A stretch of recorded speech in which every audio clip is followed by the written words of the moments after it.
Bonjour, c'est Joël Bernard de moncoachdegolf.com. Bienvenue dans cette nouvelle vidéo dans laquelle je vais répondre à une question de Claude qui me demande bonjour Joël, peut-on vraiment progresser en s'entraînant chez soi sans taper de balle? Alors, Claude, la réponse est oui, mais sous 3 conditions. Parce qu'en effet, le problème souvent quand on veut s'entraîner, c'est que la première chose à savoir, c'est qu'est-ce qu'on fait de mal en fait, quelle est la cause du problème. Pour pouvoir solutionner un problème, il faut déjà arriver à l'identifier. Donc ça, c'est la première chose. La deuxième, c'est comment le corriger, c'est-à-dire quel exercice je vais mettre en face et est-ce que cet exercice va pouvoir être fait à la maison sans taper de balle. Ça, c'est la deuxième chose. Et la troisième chose, c'est avoir un feedback justement, c'est-à-dire être sûr qu'on réalise correctement l'exercice. Alors justement, évidemment, il y a moyen d'arriver à ça, et de toute façon, c'est quelque chose qui est impératif, puisque dans n'importe quelle activité, dans n'importe quelle chose que vous faites aujourd'hui machinalement, comme par exemple vous brosser les dents, comme par exemple faire vos lacets ou conduire votre voiture, eh bien, vous êtes passé par 4 étapes qui sont incontournables et qui sont universelles. La première étape, c'est l'incompétence inconsciente. La deuxième, c'est l'incompétence consciente. La troisième, c'est la compétence consciente. Et la quatrième, c'est la compétence inconsciente. Je vais développer ça rapidement. L'incompétence inconsciente, eh bien, on ne sait pas qu'on ne sait pas. On est débutant dans n'importe quel domaine. On ne sait pas qu'on ne sait pas. On ne sait pas qu'il existe une façon de faire qui est facile, qui est rapide, qui est simple. On ne sait pas, voilà. Donc ça, c'est le premier niveau. On passe tous par là. Le deuxième, c'est qu'on va avoir une incompétence consciente. Au bout d'un moment, on découvre que, d'autres personnes arrivent à faire quelque chose. Comme quand on était enfant, on voyait les autres enfants, les plus grands, qui marchaient. On a vu qu'ils parlaient, etc. Et donc, on a vu que ça existait. Donc, on était consciemment, incompétent. On n'arrivait pas encore à marcher, on n'arrivait pas encore à parler, mais on était conscient qu'il y avait moyen d'y arriver. Troisième étape, la compétence consciente, c'est-à-dire qu'on commence à marcher, on commence à parler, mais ça demande beaucoup de réflexion et on est en train de piloter ce qu'on fait, on réfléchit à ce qu'on fait. Et la quatrième étape, la compétence inconsciente, eh bien on fait les choses machinalement, on fait les choses naturellement. C'est devenu une seconde nature, ça a été intégré tout simplement dans des circuits neuronaux, tout simplement. Donc ça, ces étapes-là, elles doivent être forcément franchies les unes après les autres. Certaines vont assez vite, d'autres prennent plus de temps, et notamment le passage de la troisième à la quatrième, c'est-à-dire arriver à faire les choses de façon machinale. Donc ça, c'est vraiment incontournable pour arriver justement à une compétence. Comment on y arrive? Eh bien tout simplement, on doit avoir d'abord la connaissance, donc la compétence consciente. Donc ça, c'est la connaissance, savoir quoi faire, savoir comment le faire. Donc ça, c'est vraiment les 2 critères. Et ensuite, ce qui va faire passer au niveau 4 de l'apprentissage, c'est-à-dire la compétence inconsciente, ça va être la pratique. C'est-à-dire que par rapport à une compétence X, eh bien, par rapport à une connaissance, X, eh bien, il va falloir rajouter la pratique Y pour arriver à la compétence Z, par exemple. Donc, cette pratique Y, elle doit représenter 85% du temps, alors qu'on a tendance un petit peu à s'arrêter à la connaissance. On se dit, ah oui, je sais, mais est-ce que je sais le faire? C'est 2 choses différentes. Et pour y arriver, eh bien, il faut répéter. Mais il faut répéter quoi?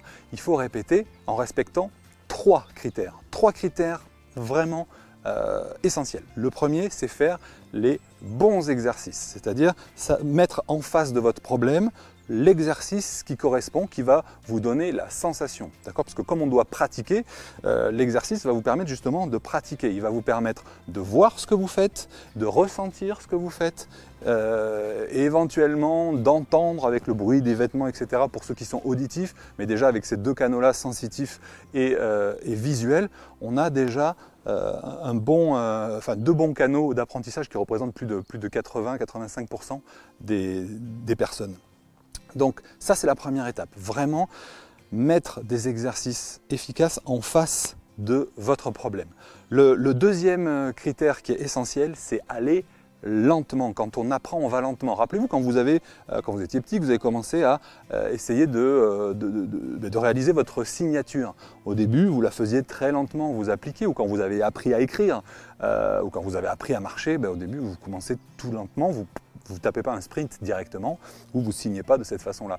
C'est pareil pour le golf. Le problème, c'est qu'on apprend souvent le golf sur un practice, on prend un fer et on fait des pleins swings à fond la caisse. Et même après, quand le niveau avance, on continue à s'entraîner à vitesse réelle, à vitesse normale. Il a été prouvé scientifiquement et dans plusieurs académies, dans plusieurs écoles, dans différents sports, dans l'art aussi, il a été prouvé que pour arriver à maîtriser un mouvement, et plus ce mouvement est complexe, et plus il est difficile à faire, à réaliser, et bien plus il faut le faire lentement et progressivement pour être sûr de bien intégrer les bonnes positions, les bons enchaînements, et au fur et à mesure vous rajoutez la vitesse. Ce qui tue la plupart des joueurs et des gens au golf et dans d'autres disciplines, mais là on parle de golf, c'est de vouloir aller trop vite. Et souvent j'entends « Ah oui, quand je fais un coup d'essai, ça va, ça se passe assez bien, tout le monde dit j'ai un super coup d'essai, et quand je joue, ça se dégrade, etc. » Alors évidemment, il y a une grande partie mentale là-dedans, mais il y a aussi une partie de vitesse d'exécution. Si vous essayez par exemple de commencer à taper des balles très lentement et puis au fur et à mesure d'accélérer, vous allez voir que vous allez pouvoir reproduire ce swing d'essai que vous arrivez à faire. Mais si vous le faites avec la balle à fond la caisse, eh bien vous reprenez par exemple le fait de vous baisser, de vous incliner à droite, etc. Donc deuxième critère essentiel, allez doucement et augmenter la vitesse au fur et à mesure. Ballesteros expliquait dans son livre, Severiano Ballesteros expliquait dans son livre Le golf au naturel, il disait qu'il passait beaucoup de temps chez lui à rester dans des positions pendant 5 secondes par exemple, en fermant les yeux, en ressentant cette position, en remontant, en y revenant. Donc tout ça très lentement. Pourtant ce sont des joueurs ce sont des athlètes qui ont une perception fine de ce qu'ils font. Et justement, ça fait une bonne transition, c'est que le troisième critère essentiel pour progresser à la maison, sans taper de balle, c'est d'avoir un feedback, c'est-à-dire de voir ce que vous faites. Parce qu'il y a une grosse différence entre ce qu'on fait et ce qu'on pense faire. Donc quand on travaille, autant travailler dans le bon sens. Alors le feedback, c'est quoi? C'est utiliser un miroir en pied, c'est parfait. Moi, chez moi, j'utilisais les baies vitrées, les fenêtres pour travailler par exemple ma position au sommet. J'avais tendance à avoir un club qui croise vers la droite. J'ai travaillé pendant des heures et des heures pour arriver à positionner mon club dans le plan au lieu de croiser. Je vous garantis qu'en y allant tranquillement et en positionnant, en répétant, en fermant les yeux, en ressentant, ça marche du tonnerre. Il faut du temps, mais au moins il y a un résultat. L'autre chose aujourd'hui, c'est ça, c'est que avec un smartphone, avec une tablette et les applications qui existent, d'ailleurs vous allez avoir de mes nouvelles très rapidement, les membres en premier, puisque je vais vous envoyer un mail à vous en premier, vous allez recevoir l'application Mon Coach de Golf, en tout cas comment récupérer l'application Mon Coach de Golf très bientôt, ces prochains jours, vous allez avoir de mes nouvelles. Et donc il existe plein d'applications où vous pouvez vous filmer pour voir ce que vous faites, et c'est vraiment un atout. Il ne faut pas tomber non plus dans l'excès et se filmer tout le temps, etc. Mais contrôlez ce que vous faites. Un simple miroir peut faire l'affaire, ou sinon avec un smartphone et une application où vous filmez, vous pouvez voir le ralenti, vous pouvez tracer des lignes, etc. et voir ce qui se passe. Alors si justement vous avez envie d'avoir des points de repère précis dans toutes les phases du swing, que ce soit dans vos fondamentaux, dans votre démarrage, dans le sommet de la montée, comment déclencher la descente, comment bien traverser en extension, comment finir son swing, bref, si vous avez envie également d'arriver à vous autocorriger, c'est-à-dire arriver à identifier ce qui cloche en plein parcours et pouvoir rectifier la balle d'après, ou si tout simplement vous n'avez pas le temps d'aller prendre des cours avec un pro sur le practice ou de vous entraîner, et que quand vous allez au golf, eh bien, vous allez sur le parcours, ce que je peux comprendre, eh bien, c'est l'opportunité de rejoindre le programme Entraînement Indoor Express. C'est un programme d'entraînement sur 7 jours.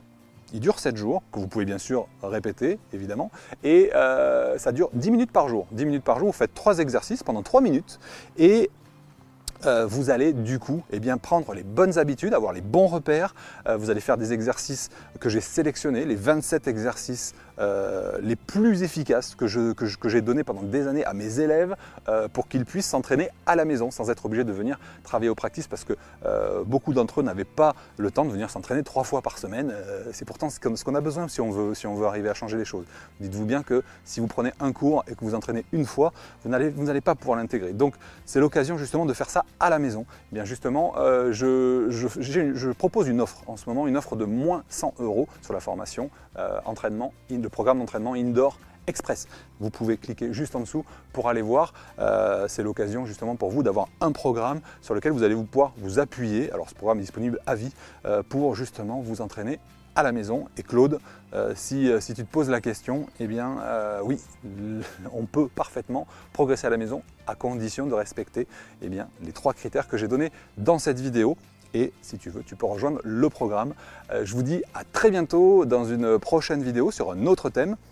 Je pense que je répondrai aussi de temps en temps comme ça à des questions que vous me posez, puisque vous en posez pas mal. Ça prouve que vous me faites confiance et je vous en remercie. Merci aussi si vous me suivez depuis un moment et si vous êtes membre de plusieurs de mes formations. D'ailleurs, un petit message aux membres de l'académie. Je vais faire une petite webconférence la semaine prochaine. Je vous envoie un mail pour justement répondre à vos questions. J'ai vu qu'il y avait pas mal de questions dans le forum, ça communique pas mal là, et bien je vais répondre à toutes vos questions en direct. Je vous envoie un petit mail. En tout cas, merci de votre attention et à très bientôt sur mon coach de golf.